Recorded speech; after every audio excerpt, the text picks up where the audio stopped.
We'll note the appearance of Mr. Schaefer on behalf of the defendant. This matter is before the court on the defendant's motion for a specific parenting time. Mr. Schaefer. Please the court, Your Honor. We are working off a January 7th, 2022 order. My client has requested parenting time on numerous occasions and gets little response back. So pursuant to the statute, we're asking that there be specific parenting time. My client wants to have a relationship with his son. And I think that the standard parenting time would be a reasonable approach to that at this point in time, and we would so request. Okay, thank you. Ms. Kimmerer, what's your response?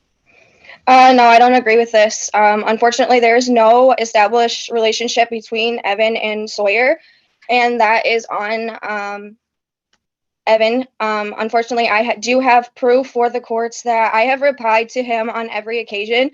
And I have 12 instances where Mr. Irons has not replied to me on me asking him to come see Sawyer if he would like to set up another occasion. There is also, he has only shown up 4 times for parenting time since our order went into place. He has asked numerous times, I will give him that, to come and see Sawyer, but he just doesn't show up. On top of that, Sawyer is currently being evaluated for ASD. He does not do well with change at all. I do have notes from his pediatrician on that as well.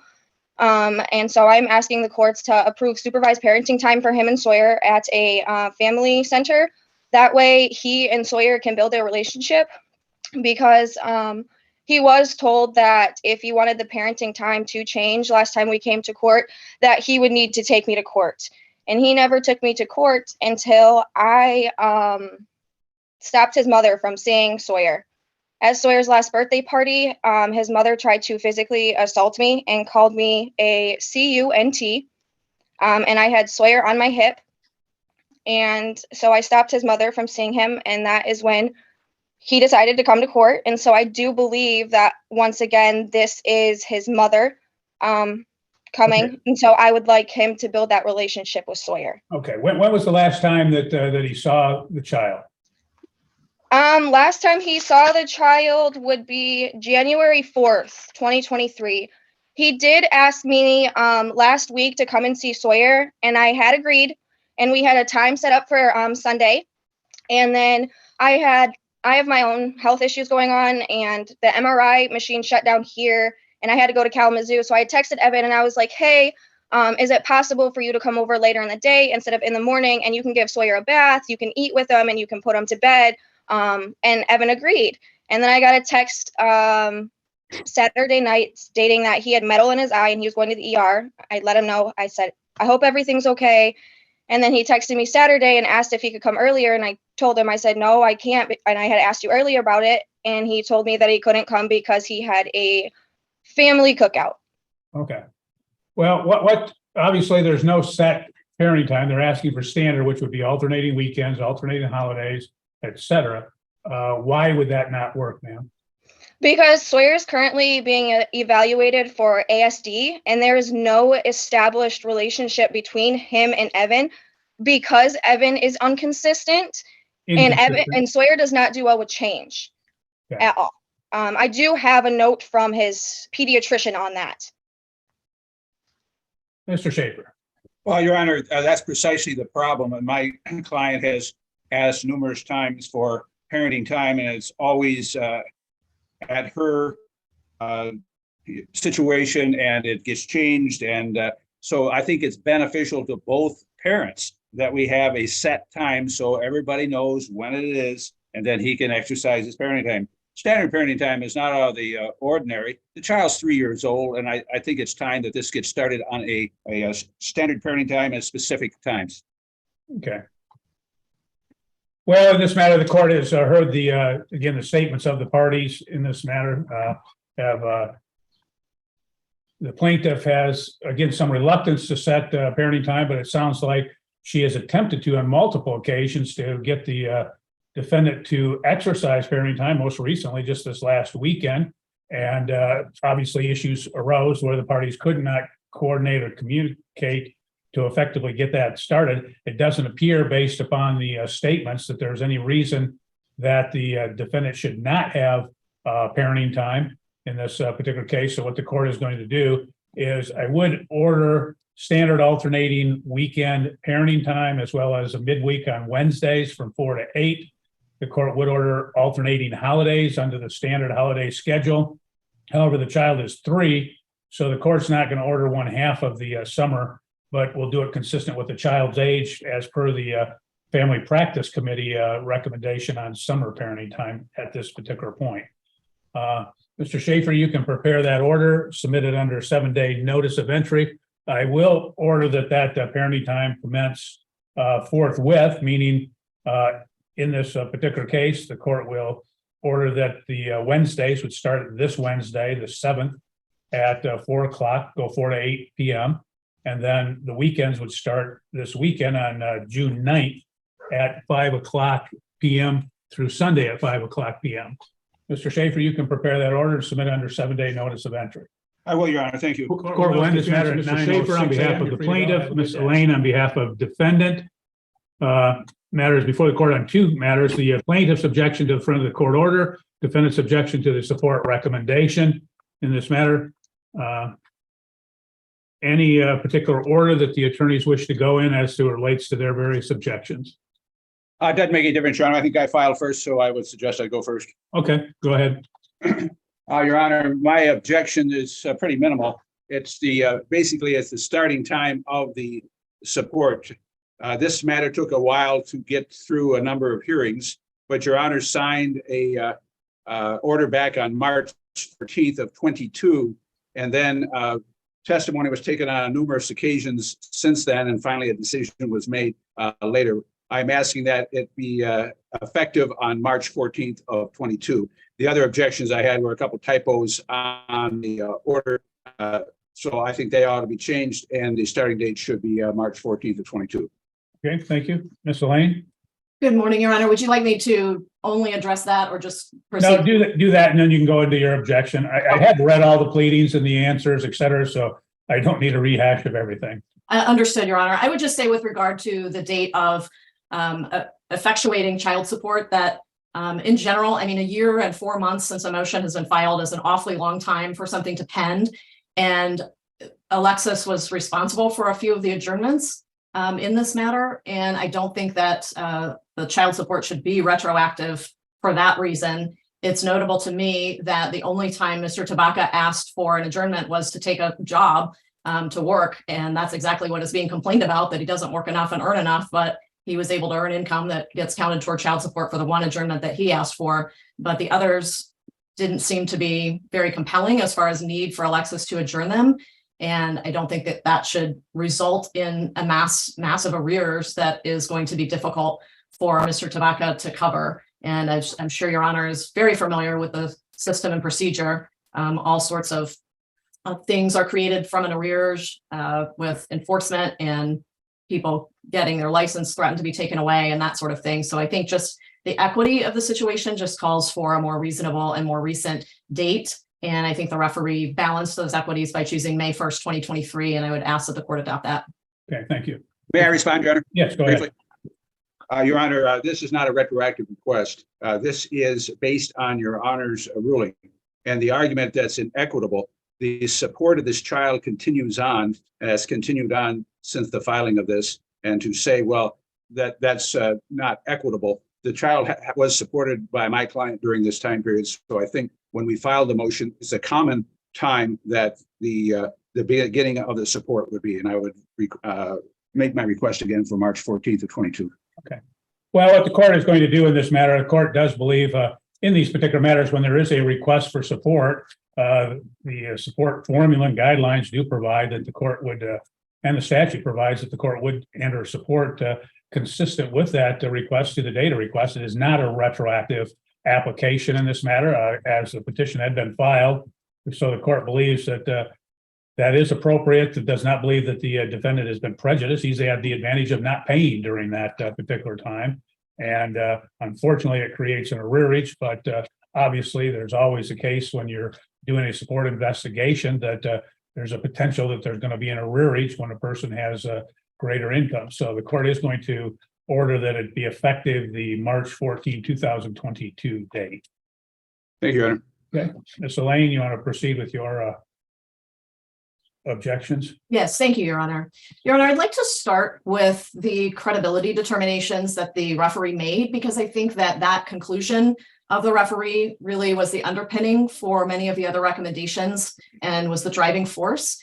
And I understand that the referee conducted a hearing and observed the parties, but I think as between choosing in some circumstances, well, I believe that Mr. Tabaka is being evasive or incredible, and choosing that he has an explanation that may not be incredible, the referee erred by choosing the first conclusion, which was that he was not credible or that he was being evasive, because some of the data points and indicia really served to show the opposite, that he was not being incredible. And I'll just point out a few. I can certainly understand if the referee was frustrated because Mr. Tabaka didn't readily have answers at hand about certain aspects of his income. In my experience, I don't really think that that's all that unusual, that a person doesn't have exact recall of particular income numbers, especially when they haven't yet prepared their tax return, which they had not, which Mr. Tabaka had not, excuse me, Dr. Tabaka. But I think two facts are really important and should be weighed more heavily than that, or at least that should be put into the following contexts. As I noted in our objection, this was a 2-day hearing. And at day one of this hearing, Mr. Tabaka testified about every single aspect of his income. Everything that the referee ended up writing about in the recommendation, Mr. Tabaka had testified to in June of 2022. And at the end of his testimony, opposing counsel specifically stated, and I pointed out in the transcript where this occurred, that his examination of Mr. Tabaka was complete. And then the referee asked some questions of Chris and stated that his examination was complete.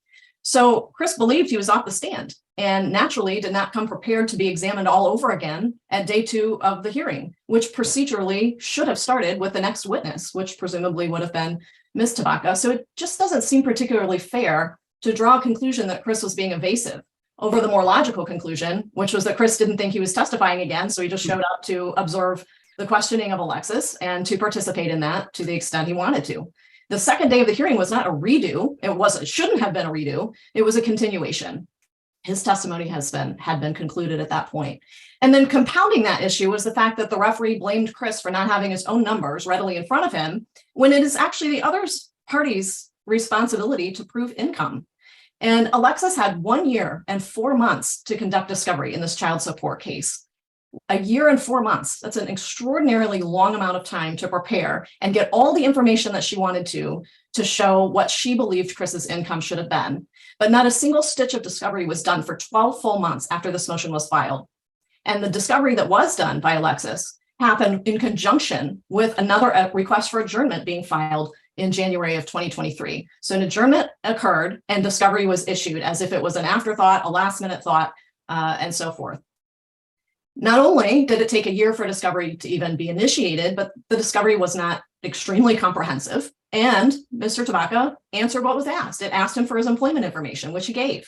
It asked him for his income information, which he gave. With regard to data for 2022, Chris answered that some of that data was not yet available, which rings true because the answers were submitted in mid-January, which is before the time that most people get tax documents in the mail. His tax returns were requested and they were given. No motion to compel as to any alleged information that was missing was filed, and no follow-up discovery was done, such as a deposition to ask specific questions about the answers or other finances, and no further document production was requested. So it just seems to me particularly unfair to blame Chris for not having certain data ready at hand at the hearing when, again, A, he didn't think he was testifying, and B, it's opposing counsel's job to prove his income. And then finally, the credibility determination doesn't really jive with this case as a whole. In litigation that's been ongoing since summer of 2021, much of it before this honorable court, Chris has not been found to be untruthful in any other proceeding. In fact, we were just before this court in a show cause proceeding that lasted about 2.5 days or something like that. Chris was never impeached. He was never shown to be untruthful. And this court did not make any findings that he was not credible. And in fact, in the child support hearing, Chris tried to support one of his assertions with documentary evidence. And the referee not only declined to take the evidence, but then found that Chris wasn't credible on the point. And that related to him submitting his child support questionnaire to the front of the court, which I addressed in the objection and about which I attached the exhibit that Chris tried to produce. And plain and simple, he was found not to have submitted his income questionnaire, but he actually did submit it.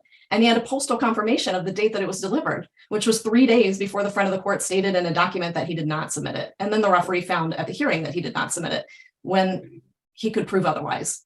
So taken all together, Your Honor, I would ask that this court not give any weight to the negative viewpoint with which the referee viewed Chris's testimony, and would ask that this court instead simply look to the facts and the data that pertain to the child support calculation and make its determination accordingly.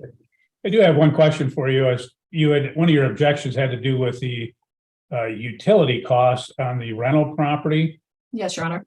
Why should the court take that into consideration? Because it is a deduction from gross profits that makes that particular piece of money not available for child support. It's not income if you have a property that you're running, not the property you're living in. It doesn't relate to his own property. It relates to a property he's renting.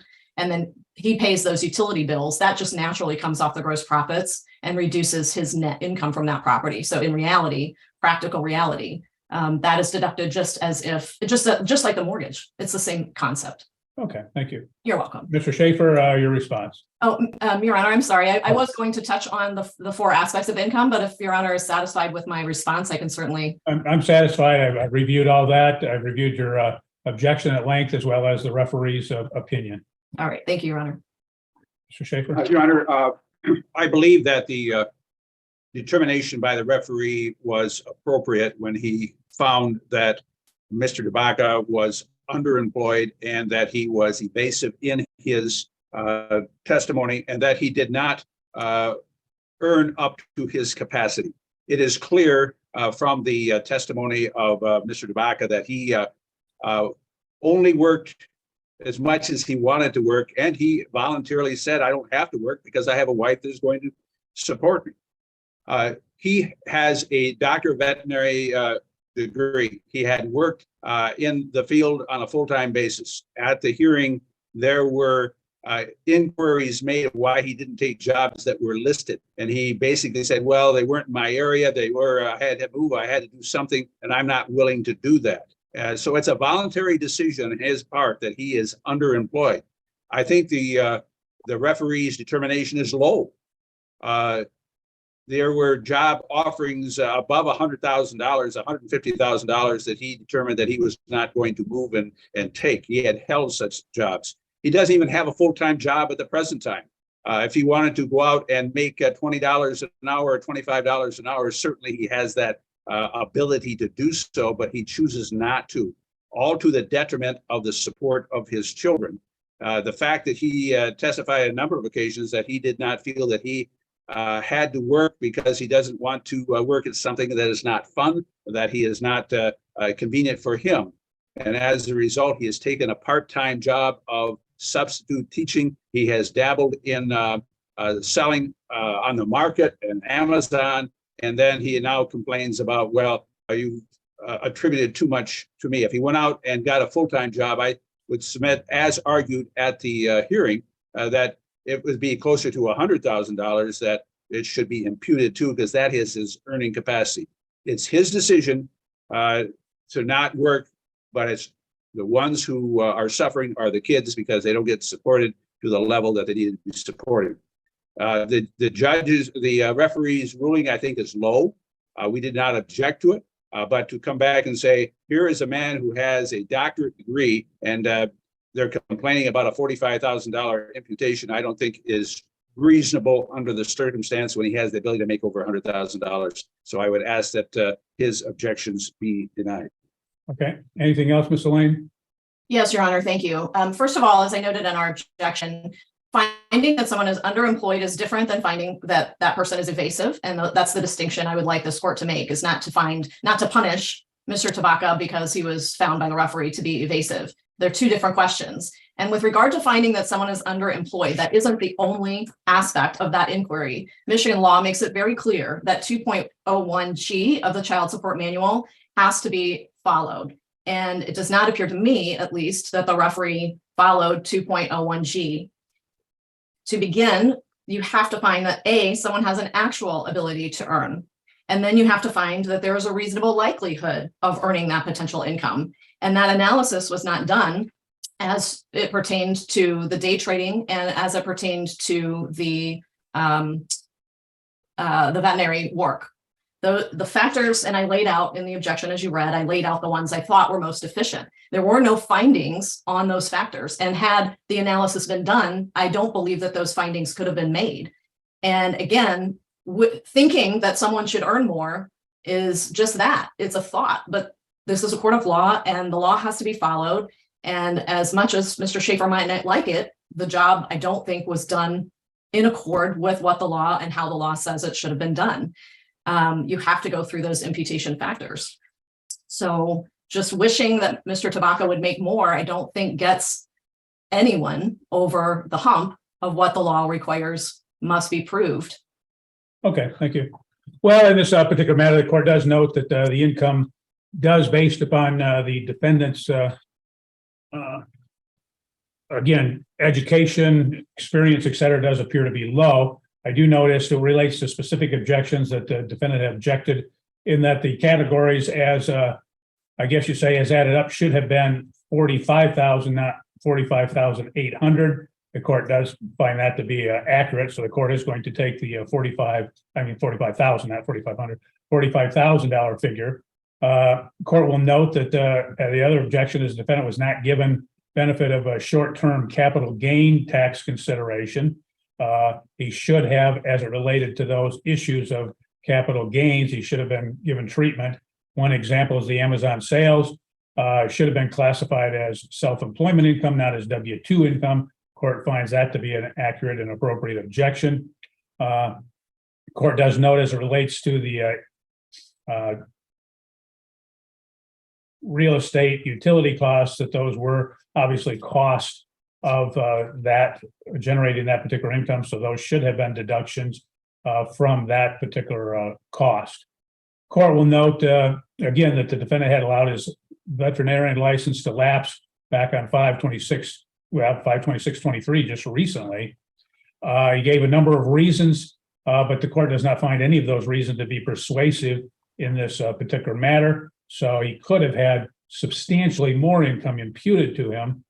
He did at point, the defendant stopped day trading back in November of 2022 during the pendency of these proceedings. The court does have a question as to that. So the court is going to continue to impute that income to him. Court does believe that maybe in the future that'd be appropriate if he continues not to do that, but not when you simply discontinue that during the pendency of an action. And so the court is going to continue the imputation of that income to him. Does believe that that is appropriate pursuant to support formula 2.01G in this matter. And so you can recalculate the income to take into account the deduction of the $800 short-term capital gains, that the Amazon will be self-employment, not W-2, and to deduct the real estate utility costs from that, the gross amount in there. So when that's done, that should give us the appropriate number, and you can recalculate that, Ms. Elaine, Mr. Schaefer. Hopefully you can come to an agreement. If not, bring it back to the court and we'll have to address the entry of an order consistent with this ruling. Court will end this matter at 9:28 a.m. You're free to go. Have a good day. Mr. Schaefer, you can prepare the orders. Okay. The second order also, Your Honor? Well, that's Miss Elaine's objection, so I'll let her prepare the order because she has all the numbers and she can work with that, and then it'll be a subject as to whether we have any dispute. Okay, very good. Thank Thank you. you. I'm sorry, Your Honor. What are the two orders? There will be two separate. I mean, I was just thinking if the thought is that one order is about retroactivity or effective date, we can just put that on the new UCSO. Well, Unless yeah. Well, Miss Elaine, why don't you just do that then? Put that date, and then Mr. Schaefer wouldn't have to prepare an order. There were two other typos that he had mentioned in his objection, so if you could correct those as well. We'll note the appearance of Ms. Maisno on behalf of the plaintiff, Mr. Vanderhorst on behalf of defendant. This matter is before the court on the defendant's motion for custody, parenting time, and support. Court has reviewed the pleadings. That includes the plaintiff's answer as well. So, Mr. Vanderhorst, you can proceed. Thank you. Good morning, Your Honor. Yeah, the parties have been married 24 years, so it's a long-term marriage. They have 3 children, 17, 12, and 11. Titan 17, Lauren's 12, and Colton's 11. Titan is set to turn 18 pretty quick, but he's got another year of school, so he's technically still under the court's jurisdiction. My client now has moved out of the marital home. She's living with her mother. Mother is very known to the family, been doing some heavy lifting in this family for many years. She has a nice 4-bedroom home down in Three Rivers. And so my client has moved in there. She still has some personal property items left to retrieve from the marital home. But now that summer is over, the kids are going to be out of school this week. Ultimately, she'd like to have primary custody, Your Honor, of the kids, but in the interim, would like to enjoy the summers, an alternating weekly schedule from Sunday at 6 to Sunday at 6. I asked her about what she would like to do as far as the pickup and drop off. I mean, she'd be willing to do the pickup on her Sundays and Mr. Lily White to pick up on his Sunday. I believe he doesn't have driving privileges right now due to his drunk driving conviction. But week to week, Your Honor, throughout the summer, we do have John Brundage scheduled for June 27 on the issues. Hopefully we'll make a lot of progress there to hopefully reach maybe even a global settlement as to some of the issues. But we'd like the summertime to be an alternating weekly schedule. I believe the plaintiff has already acknowledged and agreed to a joint legal situation. So we would like that as well. The no alcohol provision would remain. There would be no alcohol consumed, especially by the plaintiff due to his alcohol problem and issues. And child support, I guess, pursuant to the guidelines. I know there's an order in place where the father is paying the house payment and some of the household bills, but I think we had to take a look at child support as well.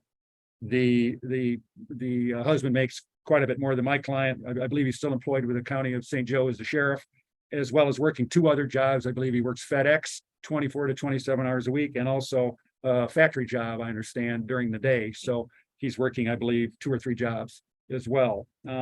I believe this is in the best interest of the children to do this. We'd like to get this started immediately, Your Honor, this rotation. Yeah, that would be what we're asking for, Your Honor. Okay, thank you. Ms. Page now? And thank you, Your Honor. We are not in agreement with the week on, week off during the summer for the minor children. My client has the established custodial environment. Mom, although she would indicate that she's resided in the marital home up until the order for exclusive use, we have information to provide to this court to state otherwise. For about the last year to 2 years, Mom has not been staying in the marital home. So my client's been primarily responsible for the daily needs of these children, as well as getting them to and from school, plus holding a job. We would ask that if there is going to be a no alcohol order in this case, that it be mutual, as well as the use of marijuana. Mom has been, prior to her leaving the home, when she would come around, she would smoke marijuana in the children's bedrooms, which was not appropriate for this matter. Mom works at Gun Lake Casino, which is an hour to an hour and 20-minute drive each way, and she works second shift or third shift. So we would ask that this court not enter an order for equal parenting time in the summer due to the fact that Mom is not home with these children. She comes home, or she in the past would come home at 2, 3, 4, 7 o'clock in the morning. So she's not there to be available for these children during the overnight periods, especially dealing with a 17-year-old, a 12-year-old, and 11-year-old. It would be in their best interest to live primarily with my client during the pendency of this matter. In addition, Mom has not been involved since the pendency of this action up until recently when she started to show up at the kids' events such as baseball and softball games. She did take the minor child to a soccer game this weekend because Dad asked her to. However, she usually just shows up to those events late or leaves early. She hasn't been involved with these children. We would ask that this court enter an order for alternate weekends during the day and let the children reside in the marital home at night, since Mom is not home, and be available to provide for these children. We would ask that Mom pay child support based on standard parenting time in Calhoun County. We'll include the 93 overnights, although we're asking for no overnights for these children to be with their mom at this time, as the children need the stability and consistency in the matter. Okay. Well, what the court's going to do in this case is obviously doesn't appear there's any dispute as it relates to joint legal custody. The court will grant the parties joint legal custody. I'm going to, at this point, reserve on the issue of physical custody, as we are again involved in the summer now. And the court is going to grant to the parties alternating week parenting time in the summer, alternating holidays. The court will again review the issue of physical custody before, again, the end of the summer, sometime in August, and renotice that up, and we'll address that if you've not come to an agreement prior to that time. The court would order that there would be no alcohol or drug use during the time that the parties each have the children in their respective care. The court would order in this particular matter that support would be consistent with the parenting time. However, in this case, as the plaintiff is paying various bills, that those would be deducted from his income prior to calculating the support particular amount in this matter. I think that resolves all of the issues we have before us at this point, and hopefully you can get some resolution at the time of again, at time of mediation, and cut to some kind of a settlement at that particular time. I'll ask Mr. Vanderhorst that you would prepare that order consistent, and then again, hopefully things work out. If not, then we'll review this sometime in August as to what we're going to do when school starts and the physical custody. Your Honor, can you just tell me the parenting time again? I heard alternate holidays, but my computer turned all of its volume off when you said, I think you said alternate weeks, but can you just clarify that for me? Ms. Paisno, you sure it wasn't you, not your computer, that you just had heard enough maybe? No, I like to hear your ruling, so it Okay. wasn't me this time. Yeah, I'm doing alternating week parenting time during the summer, alternating holidays. We'll address everything else as when we get into August. Court will note the appearance of Ms. McNiff on behalf of the defendant. This matter is before the court on the defendant's motion for summer parenting time. I obviously have read the pleadings in this matter, so is there anything else, Ms. McNiff, that you have to add? Your Honor, I would add that Austin's counselor has recommended that he take the 11th grade English class during the summer for the summer course, mainly because my understanding is that Austin doesn't do particularly well with English. It's a difficult subject for him. And in order for him to graduate, he needs to have both 11th and 12th grade English. The court may recall that he failed 10th grade English while he was in Michigan. Therefore, while he was a junior in this past school year, he had to take 10th grade English, leaving 11th and 12th still to take. So the class that he would be taking for summer school isn't just a semester, it's the entire 11th grade English class. And if he doesn't take it for the summer class and successfully pass it, that means as a senior, he's going to have both 11th and 12th grade English. And given the fact that he finds English particularly difficult, the council recommends that this would not be the best situation for him to have to take the 2 English classes in order to graduate on time with his class. So our concern is, Your Honor, that because he will be taking the entire 11th grade year of English during the summer, he's going to have to study 4 to 6 hours a day in order to complete this. And we know from past history that mom has had difficulties making Austin buckle down and study. Mr. Angaro's goal is to get this child over the finish line. We're really close to having him graduate 1 more year. And if he's successful, then he gets his high school diploma, and these parties are out of your hair, and Austin will be able to move on successfully in life. We believe the best place for him to do that is with dad, because dad has the ability to sit on him and make sure that he completes his schoolwork, and making this child or any child study for 4 to 6 hours per day during the summer is going to be quite a task. Okay, thank you. Ms. Taylor, what's your response? This is nothing new. Actually last summer, because Austin, he had failed history and English. I had him signed up for summer school for the history and the English. And while he was in my custody, he completed his history over summer school, but his dad refused to let him go to the second semester, which was part of our court proceedings. And we had arguments about it last summer prior to our previous court date.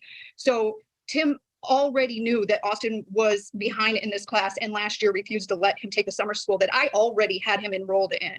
So this is on Mr. Ongaro that he needs it this summer during my parenting time, but it's nothing new, and there's no reason to reopen this case. Obviously, I can get him to pass a summer school class. I got him to pass history last year. I even bought a $2,300 computer system, a laptop, just in case we go anywhere. So he will have a computer to take with him anywhere to get his work done. Austin has failed 2 classes ever the whole time he's been with me. Our problem child, Corey, that has been back and forth in this court when he was put in a mental institute and everything. Right now, I am in Orlando. He is going to a technical institute. I got him to pass his GED, and he's going to be in the Motorcycle Technical Institute down here in Florida for a year. And our other 24-year-old lives Ms. with Taylor, me. could you confine this to Austin, please? We don't have all day to go over this. For saying that I can't get a child through school. I have one in electrical engineering that graduates next semester, and one that's, and then our other student is going to school. So I can get a child through school. Just because Austin's lazy and doesn't like to do the schoolwork, that is not on me. That can be on Austin, but I am perfectly well capable of making sure. I'm a substitute teacher. I can make sure this child does his schoolwork. But Mr. Ontropolis works full time and doesn't get home until 6 o'clock in the evenings. I would like to know how he's going to sit for 4 to 6 hours every day with this child to get him to study. Okay. Ms. McNiff, anything else? Your Honor, I would just also add that in our pleading, we did request that in the event that Austin does stay with mom and does do the remote school, that if he does fail it, that tuition be refunded to my client by Ms. Johnson. Okay. Well, we'll address that at some later point. With the court will order that Austin would be enrolled in the summer school program for English. He will complete his coursework.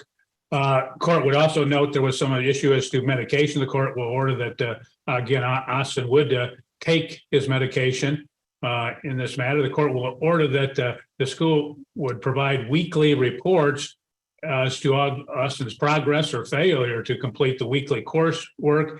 Should the court then find that Austin is not doing the work based upon a report from the court would entertain an order on an ex parte basis, which would terminate the plaintiff's parenting time and return Austin to the father in the event that he is not progressing and doing the coursework as it would be required to get him to complete that particular course. So, Ms. McNiff, you can prepare that order, submit it under a 7-day notice of entry. And just so you know, Ms. Taylor, you're going to have to stay on him and get him to do that, because if for whatever reason he chooses not to, that he may end up, that may terminate your summer parenting time then. Austin, this is not a mandatory summer class. It's just a recommended summer class. And Austin himself wants, he has said that he wants to take the course and that he's going. Okay, well, just so he does. And obviously that's what needs to be done, but the court will entertain that in the event that he's not making progress, he's not completing his assignment. So, Ms. McNiff, you can prepare that order and we'll complete this matter at 9:55 a.m. You're free to go. Thank you, Your Honor. Your Honor, I do have one last thing. I don't need any last things. I've ruled, Ms. Taylor, so the hearing is concluded. We'll note the appearance of Mr. Umlauf on behalf of the plaintiff. This matter is before the court on the plaintiff's motion to modify custody, parenting time, and support. Mr. Umlauf. Your Honor, the party's order, better put, this court ruled on the issues of child custody, parenting time, and child support on July 26th of 2022. Unfortunately, due to the difficulties associated with getting orders entered in pro per, the court did not sign the orders until October 3rd of 2022. The parties currently have joint legal custody and defendant has primary physical custody, with the plaintiff, my client, having parenting time every weekend for the first 3 weeks of the month. 4 p.m. to 8 p.m. on Wednesdays, alternating holidays, half the summer and all of spring break. There has been a change in circumstances that would require the court to review the issues of custody, parenting time, and child support. Since then, the defendant and the minor child moved into a tiny camper trailer in the backyard of the defendant's father. Neither the father's house nor the camper had running water, so they had to shower at an aunt's home and use jugs of water to flush the toilet. They moved into the grandfather's basement in October, but the new home is infested with insects. The heating system in the home is inadequate, which forces the defendant and William to use space heaters in the basement. William shares a bed with defendant and defendant's 12-year-old son from a prior relationship. The defendant failed to enroll the child in school until October 3rd of 2022. In late October, my client went to the defendant's home with her current boyfriend and children from a previous relationship to deliver William's Halloween costume. The defendant became irate and initiated a confrontation with my client's boyfriend, screaming and causing a scene in front of the minor children, even though my client's boyfriend never actually entered the property. He was parked in a school parking lot nearby. William is now behind in the 4th grade because the defendant failed to register him on time, and he had problems with truancy in Indiana the previous school year while he was in the defendant's care. In January of 2023, William disclosed to my client that the defendant's father hit him in the face, chest, and stomach with a closed fist. His demeanor was very frightened when he did report this. The defendant frequently takes William to work with him, causing the child to spend hours sitting in the back room of a Pizza Hut doing nothing. The child is frequently late to begin his parenting time with his mother, and the defendant often leaves the child home alone, and he is far too young to be left at home alone at this time. The child rarely bathes when he is in his father's care and often wears the same clothes several days in a row. And at times when telling the child to go somewhere, the defendant has told him to hop over a fence in the backyard that is the minor child's exact height and is in a bad state of disrepair. On the contrary, my client's home has heat, water, and no insect infestation. She's lived in the same home for 3.5 years. The child has his own bed and bedroom. There's no issues of violence in the home. William is comfortable in that home and has a good relationship with his 2 half siblings. We're requesting that the court order that my client have sole legal and physical custody and that defendant have parenting time on a schedule of alternating weekends, 6 p.m. Friday until 6 p.m. Sunday, with alternating holidays, upon providing proof that the children are in a safe environment with heat, running water, and no insect infestation, and the child support be modified to reflect this change in parenting time. Thank you. Okay, thank you. Mr. Schweikert, what's your response? Okay. So a lot of what was said is not true. My house has heat. It has running water. My son has his own bedroom with his own bed. We do not have bugs in the house. Last year, he did have problems with attendance at his previous school due to his behavioral issues. We have taken care of those. He had a 95% attendance rate at school this year. The altercation between her boyfriend and I, we took care of in a court hearing before now, and this has already tried to go before a court once, before a referee once, and she did not show up to the hearing. Okay. Anything else, Mr. Umlauf? No, Your Honor, thank you. Okay. Well, in this particular case, obviously the allegations are disputed by Mr. Schweikert, but it does appear based upon the pleadings that there is sufficient proper cause or change in circumstances to meet the threshold of advarca for purpose of evidentiary hearing. The court's going to refer it to the referee for a hearing. You can present all of your testimony and proofs at that particular time, and hopefully that will get the matter concluded. So court will end this hearing at 10:05 a.m. You're free to go. Have a good day. Court will note the appearance of Mr. Umlauf on behalf of plaintiff, Ms. Nickerson on behalf of the defendant. This matter is before the court on the plaintiff's motion for temporary custody, parenting time support, exclusive use, other relief. Mr. Umlauf. Your Honor, as far as our motion is concerned, I will mostly rely on the motion and simply respond to the allegations that were raised in the response to that motion. Okay. And the defendant's, in essence, counter motion for temporary custody, parenting time, and support. My client denies all allegations that he was abusive to both the defendant and to the minor children. These allegations are lies designed to gain an advantage in the custody portion of this case. He further denies that he smokes marijuana with the minor children. He does smoke marijuana with his adult children and stepchild, but not with the minor children. And in fact, I would note for the record that the defendant uses marijuana more than my client does. Contrary to the defendant's allegations, he has a very close bond with his children. They played games together. They made wood chines together.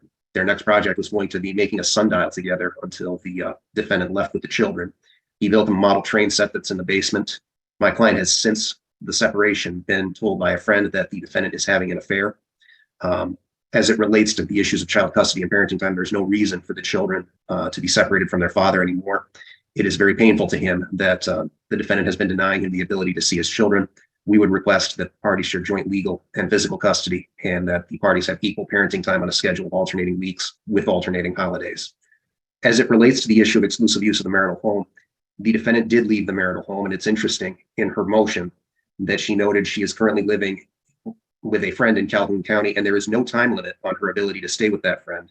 Her proposal that my client leave his home and move into his parents' house in Flushing, leaving his home of 22 years, would simply further separate him from the children and restrict his ability to see them.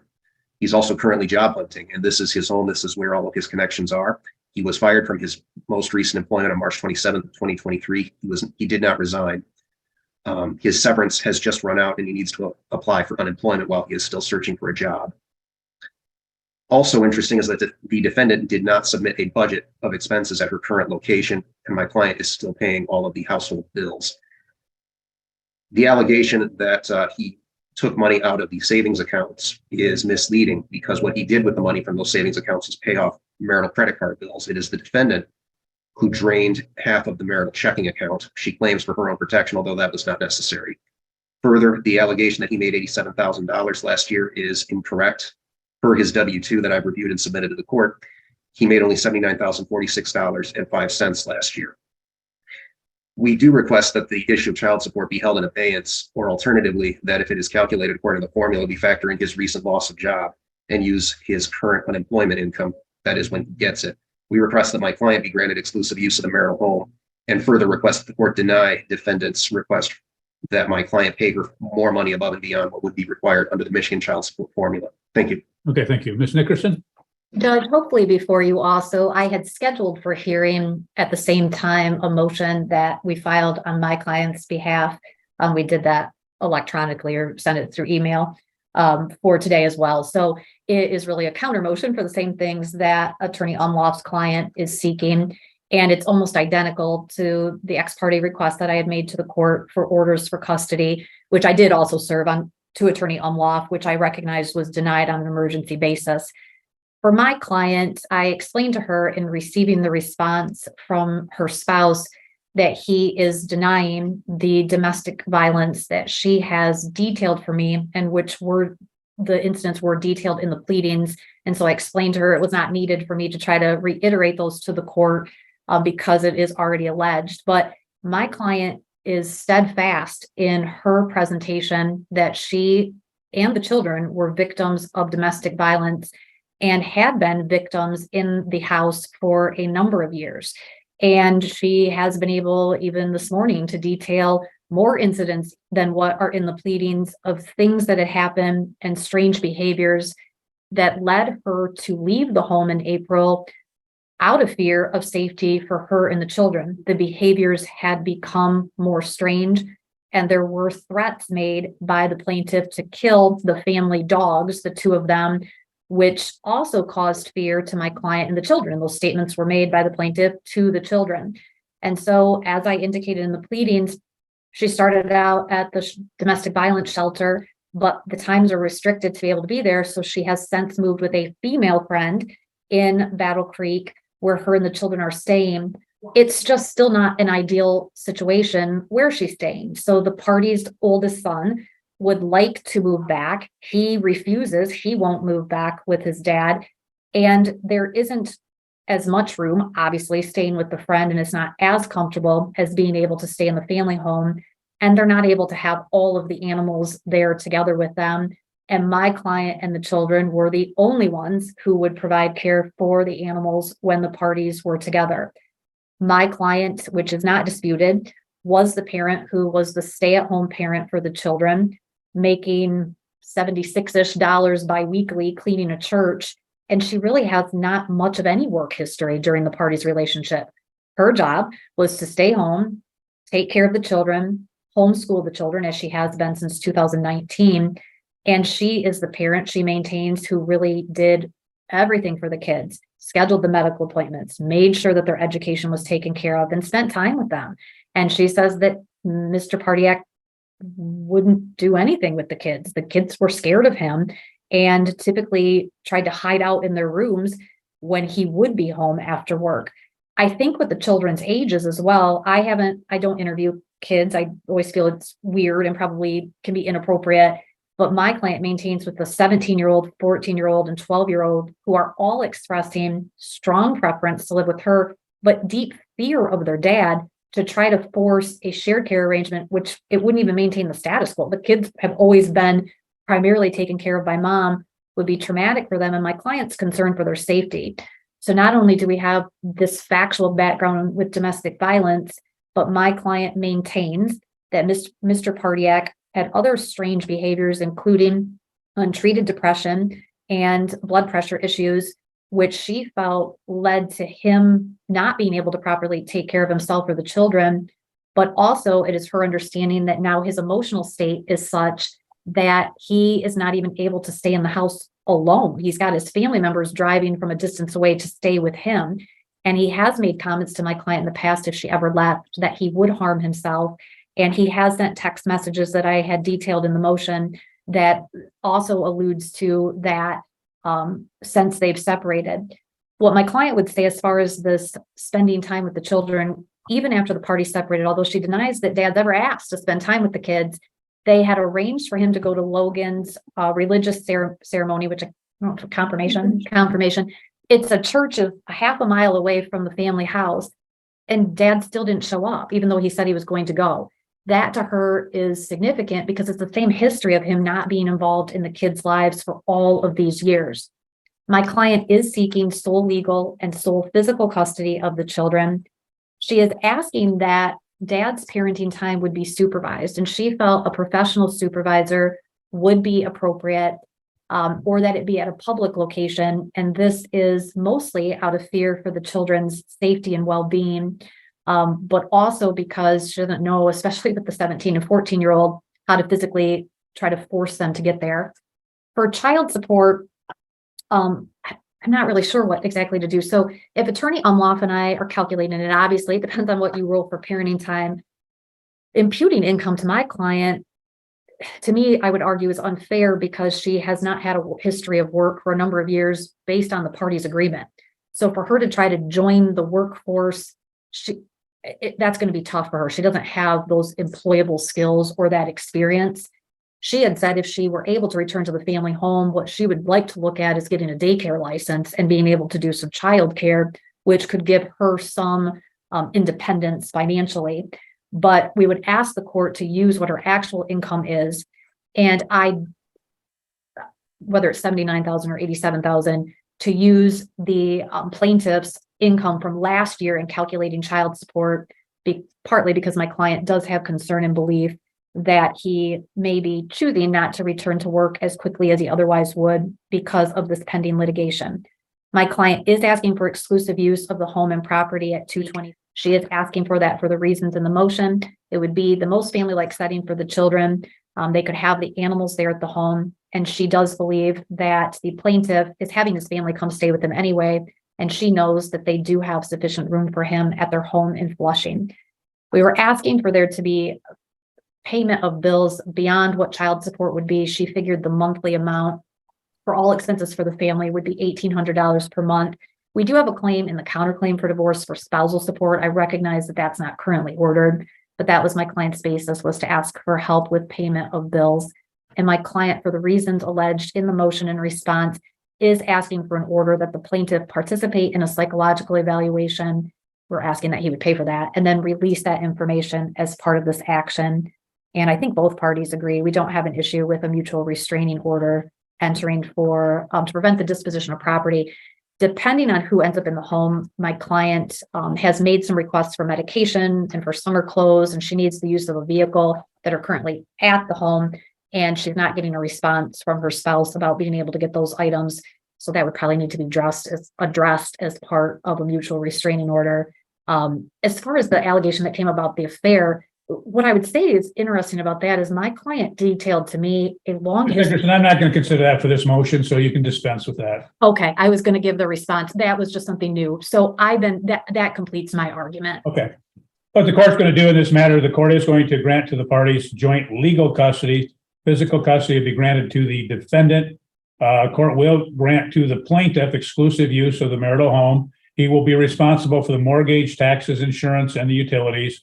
If he in fact fails to pay those, the court would consider a subsequent motion to have him removed from the home. Court will set support pursuant to the guidelines and the formula, taking into account and imputing to both parties income of $15 per hour, which is reasonable in this particular area, and either party can find a job at that particular amount basically any given day of the week. Court will award to the plaintiff standard parenting time. Court will put into place a mutual restraining order as it relates to disposal of marital assets in this matter. I will ask, I guess, because I've granted custody to the defendant, I'll ask Ms. Nickerson that she would prepare that order and submit under 7-day notice of entry. I will, Your Honor. I have two questions. Is the standard parenting time for Calhoun, is that week on, week off in the summer? Yes, it is. Okay. And then for the imputation of income, is it 40 hours per week for both or a different number of hours? Nope, 40 hours for both.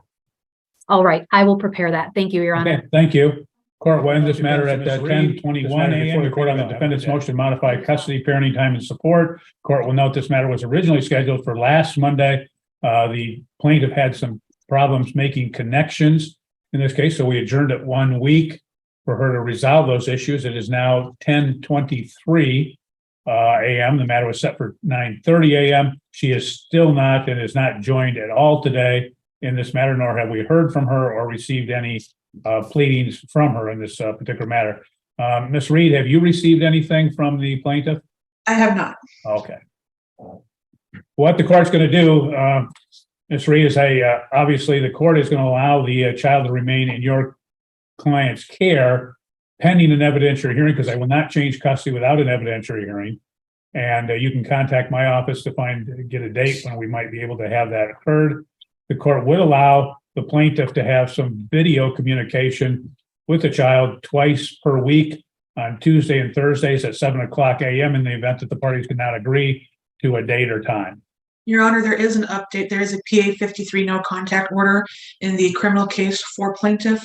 So I don't know Okay. if that contact's going to be appropriate. Okay, I was not aware that there was a PA 53. She was just arraigned to leave last week. Okay, well, the court will eliminate the last part of that as far as the video communication then, and just take, if you would enter an order as to the first part of the court's ruling, Ms. Reed. So it's being referred to, is it your office or the referee for an evidentiary? Oh, we will do that hearing, so contact our office. Okay. Okay? Thank you. The court will end this matter at 10:25 a.m. You're free to go. Have a good day. Court will note the appearance of Mr. Schaefer on behalf of the plaintiff, Ms. Greenlee-Clore on behalf of the defendant. This matter is before the court on the defendant's objection to the ex parte order entered as a result of the ex parte motion in this particular matter. Ms. Greenlee-Clore, what is happening on the CPS case?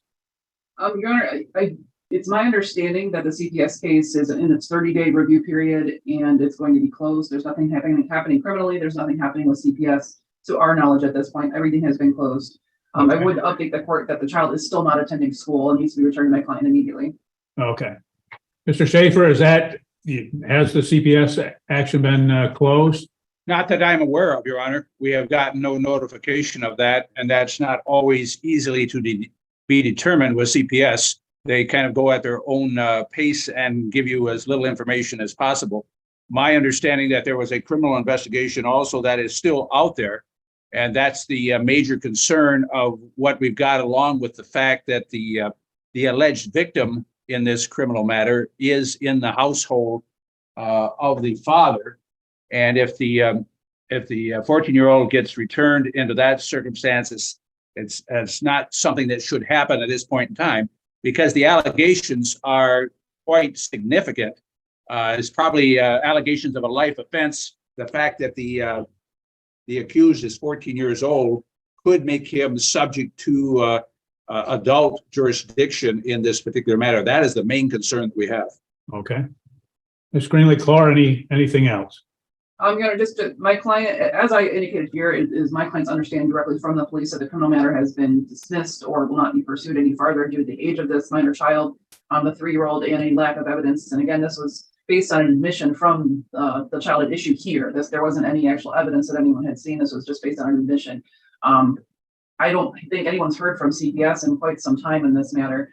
My client has put in place guidelines and safety measures with this minor child and his current minor children. I would note that keeping this child with mom doesn't keep the child away from minor children, because mom has minor children in her own household. So that's not a solution. There is a reason why my client has sole physical custody and has had sole physical custody of this child since 2013.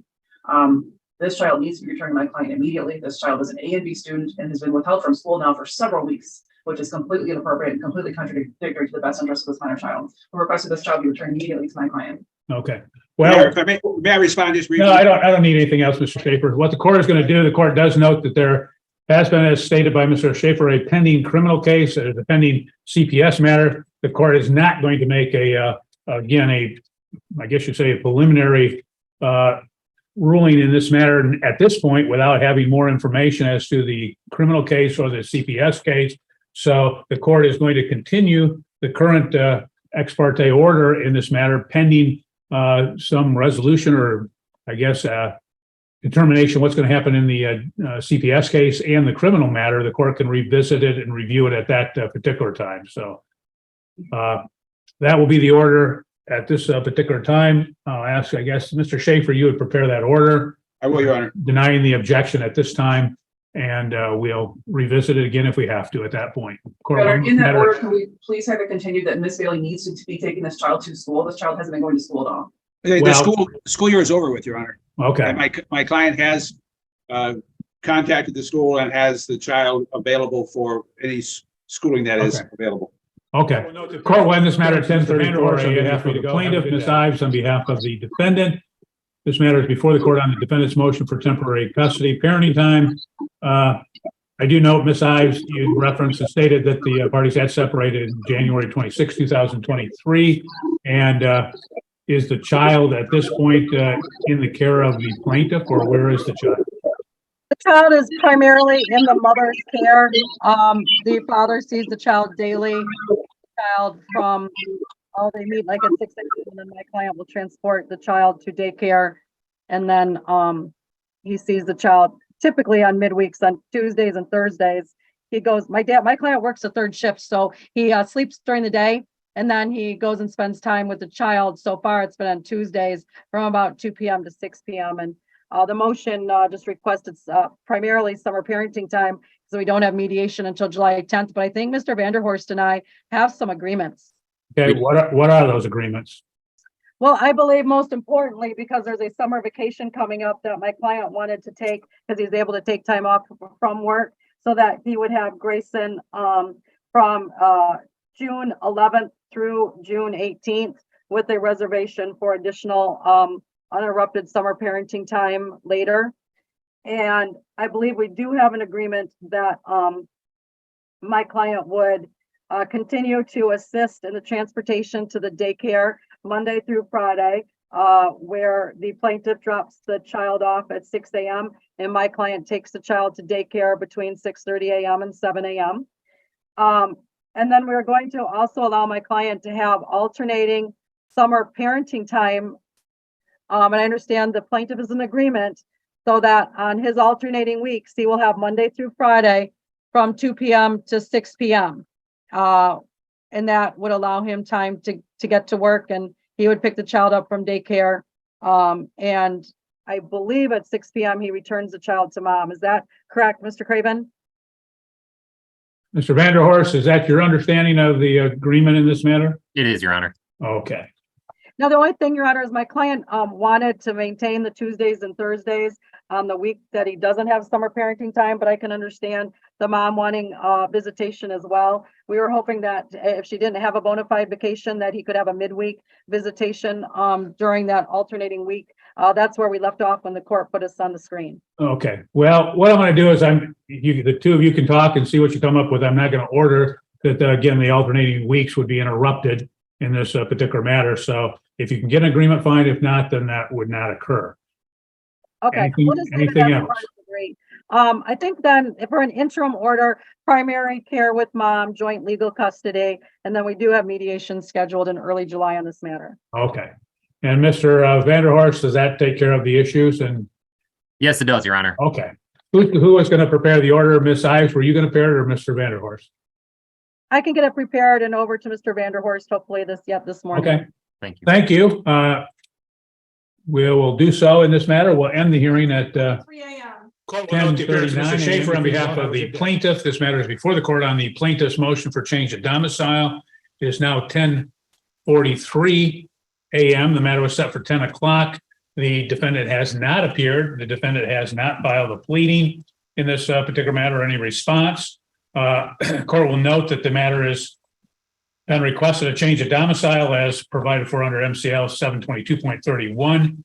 722.31 parens 2 provides that the parent with sole legal custody is not required to file for change of domicile. However, obviously pursuant to the order, it does. Michigan Court Rule 3.211 parens C parens 1 requires, and that the requirements of that are satisfied when the court determines that a party has sole legal custody and that MCL 722.2031 is not applicable. That's pursuant to Squires versus Bergman case. As a result, the court will grant the requested relief to move to Kentucky. You can prepare that order, Mr. Schaefer, and submit under 7 days. I will, Your Honor. Thank you. Thank you. Court will end this matter at 10:44 a.m. Okay, thank you. Note that this matter is before the court on the defendant's motion regarding custody in this matter. Ms. Solomon, are you opposing that motion? No, I'm not. Okay. Well, if there's no opposition in this matter, the court will grant the defendant's requested relief. And is that what you want, Ms. Solomon? No. Well, you just said you're not just contesting it. Now you're saying you don't agree. Well, yeah, I am. I'm sorry. I didn't know what you were saying. Okay, so you're agreeable with Mr. Brown having and maintaining the custody. Is that correct? I'm sorry. Can you repeat yourself? Are you agreeing that Mr. Brown can maintain custody then of the children? No, I'm not agreeing. Well, why did you just tell me multiple times that you were agreeing then? Are you agreeing or you're not agreeing? No, I'm not agreeing. Okay. The court does find that there is sufficient proper cause and change in circumstances to meet the Vivarka threshold for an evidentiary hearing. The court will refer the matter to the referee for an evidentiary hearing, as the court will not change custody if there's a dispute without an evidentiary hearing. So what you'll do is you'll get notice from the referee within probably about a week as to when that hearing is. Make sure that you, in fact, have all of your witnesses, evidence, et cetera, available for that hearing, because you'll get that one opportunity, and then that will decide what's going to happen. Okay. All right, thank you. Okay, sir. Mr. Brown, is that, you understand that? Yeah, I understand it. Okay. Okay, we'll refer the matter over then, and we'll end this hearing at 10:58 a.m. You're free to go. Have a good day. Both parties are present. Did I mishear that woman where she Yeah. agreed twice that she had no dispute? Court will note that this matter is before the court on the plaintiff's objection to the referee recommended order in this matter. Mr. Kramer, I've read your motion. Is there anything else you'd like to add? At this point, Your Honor, I have a whole list of things, but I'm guessing this is not the time to do it, and I apologize for my ignorance. That's fine. I'm just saying, I read your pleadings, and you were very thorough in the pleadings as to your objections, so I didn't know if there was anything else. No, not as far as the pleadings, sir. I can go into them further if you'd like. Okay, no. Ms. Kramer, anything that you have in addition to what appears in the record? No, but I just wanted to make note that I'm actually at Madison School to pick her up, and she will be walking out to my vehicle very shortly. Okay. Well, in this particular case, the court notes that there was some question as it relates to the established custodial environment. The court would note that the established custodial environment is not determined by time alone, that the court and the referee have to consider many factors. As I reviewed the referee's ruling in this matter, the referee did consider the factors under the Child Custody Act as contained under Michigan compiled laws 722.23. And I would state that simply being unhappy with the results does not mean that the referee made a factual or legal error in this particular matter. The referee found that the plaintiff had not established by clear and convincing evidence that a change in circumstances had occurred in this matter. As the court reviews the record in the matter, the court cannot find where the referee made an error, either factual or legal, in this particular matter. So the court will deny the objection in this particular matter that allowed the order to stand. Ms. Kramer, you're going to have to submit an order denying the objection, okay? And if you do it within 7 days, you can simply submit it under a 7-day notice of entry. If you submit it after the 7 days, you're going to have to notice it up for entry, okay? Okay, thank you. Thank you. Sorry, Your Honor, if I could. No, the hearing's over at this point, sir. I gave you the opportunity to speak, and the court's ruled. The court is going to end this hearing at 11:03 a.m. You're free to go. Have a good day. Thank you.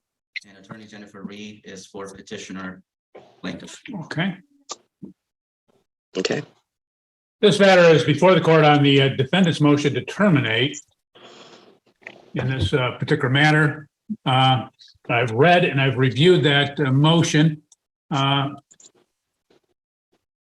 Ms. Blankenship, I note in this particular matter, I've been informed by staff, we had previously had heard your motion to terminate in this matter. Is that yes. Okay? So at this particular point, why are we here again? Because I would like to, Your Honor, just interrupt briefly. I did speak with my client this morning, and he is in agreement to terminate the PPO at this time, and he understands he does have a right to repetition if other issues arise. Okay. So you understand, Ms. Blankenship, that Mr. Blankenship's agreeable to terminate the PPO at this time? Yes, yes, sir. Okay. Mr. Blankenship, you understand you don't have to. There's no requirement that you terminate that PPO, that you can at that point, just because you terminate, you can in fact seek a PPO at any time in the future. You understand that? Yes, sir. Are you doing this freely and voluntarily, sir? Yes, sir. Has anybody threatened you, coerced you, used any undue influence, pressure, or promises to get you to terminate the personal protective order? No, sir. Okay. Well, with that, the court will follow the agreement of the parties. We'll terminate the personal protective order in this particular matter. And that will conclude the case. Best of luck to both of you, and we'll end this hearing at 11:08 a.m. You're free to go. Have a good day.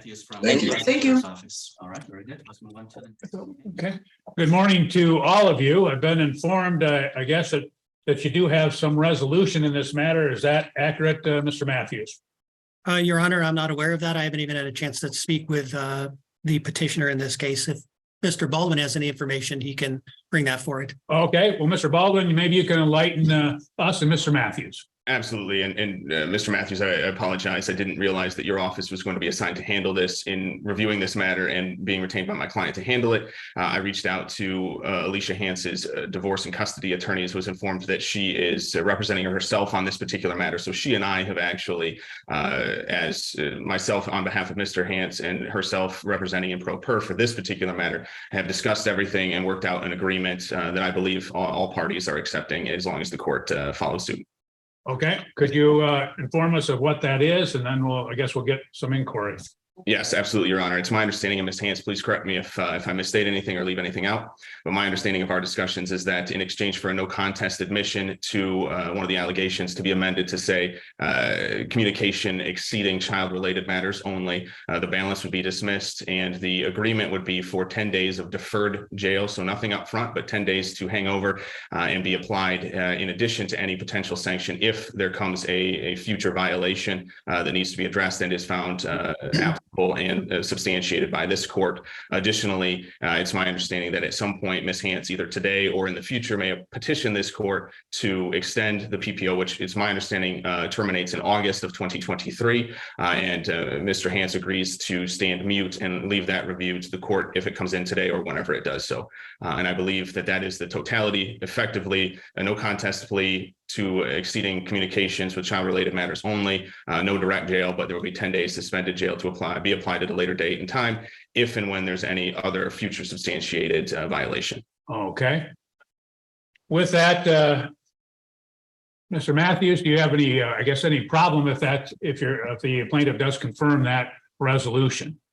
I do not, as long as Ms. Hance say that's okay. Okay. Ms. Hance, is that your understanding of the resolution and settlement of this case?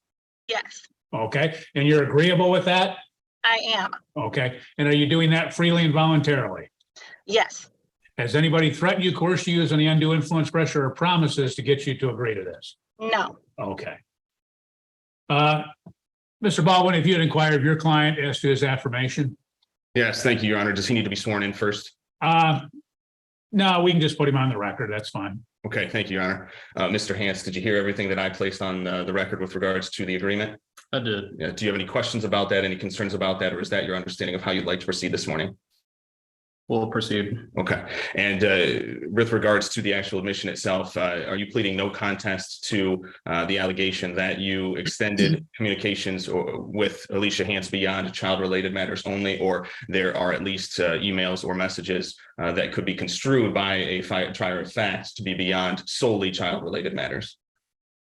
Do you plead no contest and admit that's a trier of fact? And we would allow the court to rely upon the petition and allegations included in the petition for show cause in this matter to find a further factual basis, Your Honor. Okay, thank you. I'll just ask you, Mr. Hance, a couple of things in this matter. You have, when you enter a plea in this matter, you give up the right to contest the violation. You give up the right to remain silent and not have that silence used against you. You give up the right to be presumed innocent until proven guilty beyond a reasonable doubt. You give up the right to confront witnesses, give up the right to call witnesses and have the court compel those witnesses to appear and basically testify on your behalf. You understand all of those rights, sir? Do you have any questions about those? Do you understand those rights? Well, to move forward, you have to acknowledge the fact that in entering the agreement, that you're giving up the right to run a contested hearing, the right to call witnesses, the right to cross-examine witnesses and things like that. And then you and I, in exchange for the agreement, that no contest entry, we are in fact giving up those rights. So if you'd like to accept the agreement, which is my advice to you, we would waive those rights, but the rights that only you can waive, which is why the court's asking you directly. Are those rights that you'd like to waive today? Yes. Okay.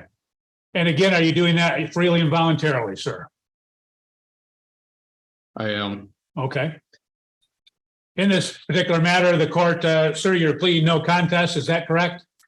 Yes. The court will in fact utilize the petition in this matter as a basis to establish a factual basis.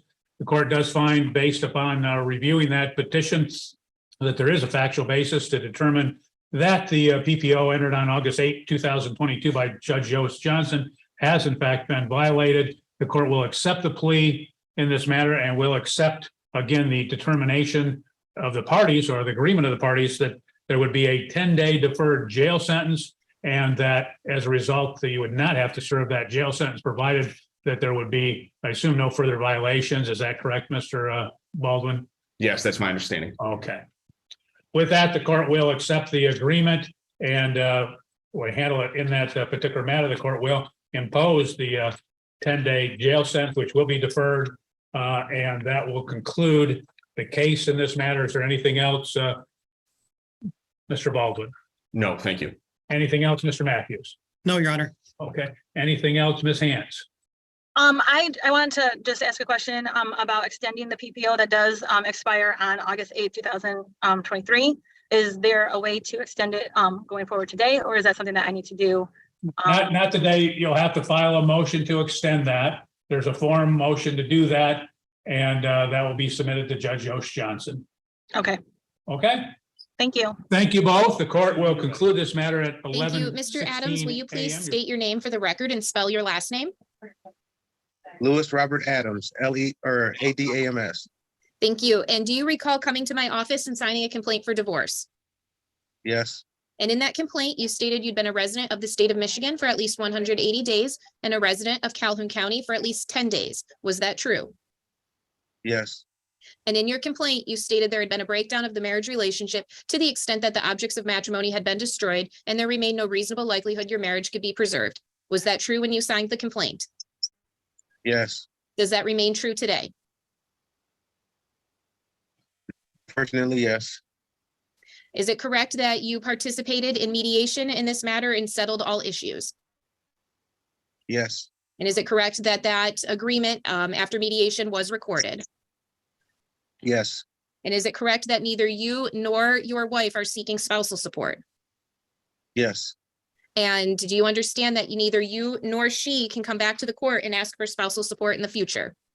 yes, And you and your wife have 2 minor children together, is that correct? yes, And the issues of custody and parenting time were settled, is that correct? yes, To your knowledge, is she pregnant at this time?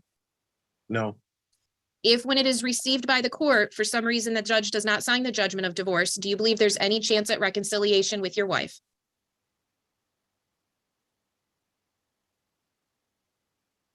I would like to.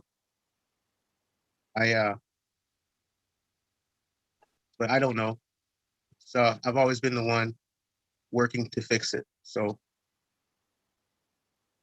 I can't give you a yes or no. If she were to ever want to reconcile, I more than likely would try again. Okay, but at this time, when the judgment of divorce is completed, you will be signing that, is that correct? Yes. Okay, thank you. May it please the court. Court is satisfied that the testimony does establish the statutory basis. There has been a showing there's been a breakdown of the marital relationship. The court will preserve the proofs in this matter pending receipt of the paperwork. You're not divorced until I actually sign all of that paperwork. It still may take a couple of weeks, so best of luck to you. I hope everything works out for you, and the court will conclude this matter at 1:37 p.m. You're free to go. Have a good day. Thank you. Good afternoon to all of you. Okay. Judge. Stay. My understanding that based upon what we've received information, you have settled the matter. Is that correct, Ms. Podolsky? Well, we had, and then I received information on Friday that defendant would not be willing to sign the judgment of divorce. She wanted to renegotiate some of the terms for mediation. And then I am aware and received a motion to withdraw as counsel from Ms. Savage. So at this time, I think I would let Ms. Savage provide any input she has. Okay, Ms. Savage, what's your input? Your Honor, I may not have much more than that to offer. There's a communication issue with my client very clearly. And it is true that we mediated and we resolved matters of property division. And then the next day, plaintiff's counsel, at least in my opinion, offered us everything we were looking for in terms of custody, parenting time, and support. And then my client did ask me to go back to Ms. Podolsky and ask her to renegotiate one of the terms of payment. Ms. Podolsky's client refused to do that. And then it's my understanding that there was a text message that went back and forth asking for additional changes. And as to the content of those changes, Your Honor, I have no information. Okay. Well, was the settlement conference, was that recorded then when you had a settlement? Unfortunately, no, it's my understanding by the time we reached a settlement, the minor children were present with the defendant, and it was not appropriate to place that agreement on the record at that time due to their presence. Okay. Well, Ms. Podolsky, what are you suggesting at this point? Well, it's my understanding from communication with court staff this morning that the motion to withdraw as counsel is going to be noticed up here in a couple of weeks. I am certainly happy to speak with Ms. Savage to see if we can preserve what arrangements or the agreements that we have reached. If we can't, I would state that the defendant is in default and we may just notice up a default judgment of divorce. Okay. Well, you can do what you wish to do. So take care of it. And then what we'll do is just address stuff at the time on the motion to withdraw and see where we're at that time. Okay. Okay. Thank you. Thank you. And court will end this matter at 1:41 p.m. You're free to go. Have a good afternoon. Serafina Cochran for plaintiff and attorney Michael Toth for defendant. Okay. Good afternoon to all of you. Ms. Cochran, as you represent the plaintiff, I do have a mediation report says that you're going back to mediation on the 23rd. Is that correct? I'm sorry, my note just here says the 25th. So I'm sorry, the 24th. So it's either going to be the 23rd or the 24th. Yeah, confirm it with Mr. Brundage. The form says the 23rd. So the 24th is Saturday. Well, definitely if that makes not any the difference. 24th then. Maybe Ms. Cochran's going to decide to come in on the weekend then. Well, Never. So, okay, correct. It is June 23rd at 9 Yes. a.m. Okay. I am so sorry. My note was that May 24th was the first mediation. Okay. That is where the confusion is. Okay. So the 24th was right. Okay. Okay. What we'll do is let you go to that and complete that. We'll set another settlement conference approximately a week or so after that, and we'll get you in and see where we're at that point. very good. Okay. Thank you. Okay. Thank you. Very good. Yeah, give him maybe a couple Mike, would you be available for a call? if I Attorney give Paul you a call? Humla for plaintiff and attorney Michael Toth for defendant. Good afternoon to everyone. We'll go to you first, Mr. Umlauf. Tell us what's happening in the case. Your Honor, we have a temporary agreement as it relates to the issues of custody and parenting time. Mr. Toth and I have been discussing child support, and I'm awaiting an updated proposed uniform child support order from him. The nuance, I guess, that we're dealing with on this one is that because my client has spent a prolonged period of time without seeing the minor child, or at least as her father, the agreement is that we would have a reunification counseling and supervised parenting time for a period of 90 days and then revisit it and then revisit those issues to see how things are going after those 90 days. In speaking with Mr. Toth, I think that might be an appropriate time to do mediation with Lisa at that point. Mr. Toth, did I get all that right? Yes, yeah, Judge, I would agree with everything that Mr. Umlauf is related. We have an 8-year-old child, and the temporary order includes reunification counseling, supervised parenting time, some other counseling, and in all honesty, until we can initiate that process and see how things go, it was pretty much agreed between counsel that we're not going to be able to finalize anything. So we talked to Ms. McNiff, and she agreed to come in and mediate at that time. And I would agree with Mr. Umlauf's representation regarding child support. We're just rerunning another calculation, and we'll forward that over to him, and he should have that in the next day or two. Okay. Well, we're 115 days in, so I don't want to extend this out more than necessary. So I guess I'm concerned about what's happened in that 115 days as to now we're saying, okay, we need 90 more days. And then we're talking about mediation. I'm not going to extend this out that long. So. Your Honor, I do understand that. I think part of the issue is it over the past 2 months, what we've done is negotiated to get where we are right now. We have Maridessa cats to get lined up, and we have some other counseling to set up. That's fine, but why haven't we done it instead of saying we're going to be doing counseling? You know that that's something that you wanted. Why hasn't it been done Yeah. yet? Your Honor, I with what the way we've narrowed the issues here, I guess I would have no objection if the court simply say, if the court is so inclined to set it for a hearing date, that gives us at least a period of time to get these things initiated and evaluate it at that time, and maybe sneak into mediation sooner. Okay. Why don't you guys, I'll have it set, we'll set it for trial approximately 90 days. And what happens is we either have something at that point as far as resolution, or we're going to go to trial. Very good. Okay. Thank you. It is Monday, June 5th, We'll 2022 end at at 1:52 p.m. Attorney Kelly Podolsky for plaintiff and Attorney Wesley Todd for defendant. Good afternoon to all of you. Ms. Podolsky, you can start. What are we doing? Where are we at in this case? Thank you. We attended mediation. The parties settled all matters related to property. A partial settlement agreement has been signed by all parties and I believe was submitted to the court today, actually. However, we have been unable to resolve the issues of custody, parenting time, and child support. So we'd be asking that the matter be set for trial. Is that accurate, Mr. Todd? It is, Your Honor. Okay, what we'll do is we will set for trial. What we'll do is my office will be in contact with both of you to see when you're available. What are you looking time-wise for the trial? How long? Yes. I can't imagine it would be longer than a day or two. Mr. Todd? Yeah, I think, to be honest, I think from a pragmatic standpoint, maybe 2 half days would be a good place to start. You're saying 2 half days or 2.5 days? 2 half days. Okay. We will, we'll set it as best we can, whether it's 2 half days or a full day. We'll set it for that and then see how we go from there. Okay. Great. Okay. Your Honor. Thank you all. We'll end at 1:50. Good afternoon. 6 p.m. This is the time and place set for the settlement conference in this matter. Ms. Daniel, I'll go to you first because you're the plaintiff. What's happening in the case? What are your issues still? Where are we at? I just want joint custody of my kids. I want it to be 50-50. Okay. And I take it, Mr. Daniel, you're not agreeable with that? Not at this moment, no. Okay. Well, it looks like what we're going to have to do is set up for trial.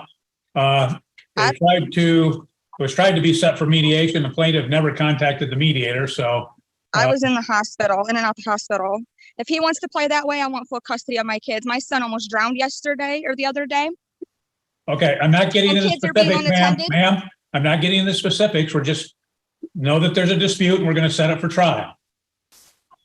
So what we'll do is we'll set it for trial. I will tell you at this point, what you're going to have to do is make sure you have all your witnesses, all your exhibits available, because on that date is the date we're going to go, and I'm not going to adjourn it or set the matter aside or drag it out. We're going to get it done as quickly as we can. So. All right. I have a lot of witnesses and I have proof. Okay. What we'll do is we'll set it for trial and then we'll come in and get to hear from both of you and we'll make a determination at that time. Okay. Yes, sir. Court will end this matter at 2:02 p.m. You're free to go. Have a good day. You'll be getting notice. Are either of you going to be taking a vacation here in the next couple months? Not next couple of months, no. No. Okay.